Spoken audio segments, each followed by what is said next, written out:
Plus டூவில் திடநிலைமை பாடத்தில் ஒரு முக்கியமான ஒரு கொஸ்டின், படிக வடிவமுடைய திடப்பொருள் படிக வடிவமற்ற திடப்பொருள் வேறுபடுத்துக. ஸோ இந்த கொஸ்டின் அடிக்கடி 5 மார்க் இதில் வரும். படிக வடிவமுடைய திடப்பொருள் அப்படின்னு சொன்னீங்கன்னா இதோட அணுக்கள் ஒழுங்காக கட்டமைச்சிருக்காங்க. இது குறிப்பிட்ட வடிவமுடையது. திசையொப்பு பண்பு அற்றவை.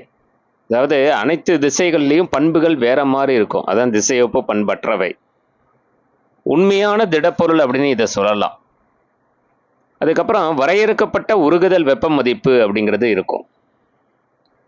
இந்த படிக வடிவமுடைய திடப்பொருள் துல்லியமான உருகு நிலையை பெற்றிருக்கும். உதாரணம் என்னன்னா சோடியம் குளோரைடு, வைரம், இதெல்லாம் உதாரணமாக சொல்லலாம். படிக வடிவமற்ற திடப்பொருள் அப்படின்னு எடுத்துக்கிட்டிங்கன்னா இதோட அணுக்கள் ஒழுங்குத்தன்மையின் எல்லை குறைவாக இருக்கும். ஒழுங்கற்ற வடிவம் இப்படி இருக்கும். இது திசையொப்பு பண்பு உடையவை. அனைத்து திசைகள்லையும் பண்புகள் ஒரே மாதிரி இருக்கும். இதை என்ன சொல்லலாம்னா போலி திடப்பொருள் அல்லது அதிகுளிர வைக்கப்பட்ட நீர்மங்கள் அப்படின்னு சொல்லலாம். அதாவது அதிகுளிர வைக்கப்பட்ட திரவங்கள் அப்படின்னு சொல்லலாம். இது வரையறுக்கப்பட்ட உருகுதல் வெப்ப மதிப்பு அப்படிங்கிறது இதுக்கு இருக்காது. துல்லியமான உருகு நிலையும் இருக்காது. இதற்கு உதாரணமாக என்ன சொல்லணும்னா ரப்பரு, கண்ணாடி, பிளாஸ்டிக்கு இதெல்லாம் உதாரணமாக சொல்லலாம்.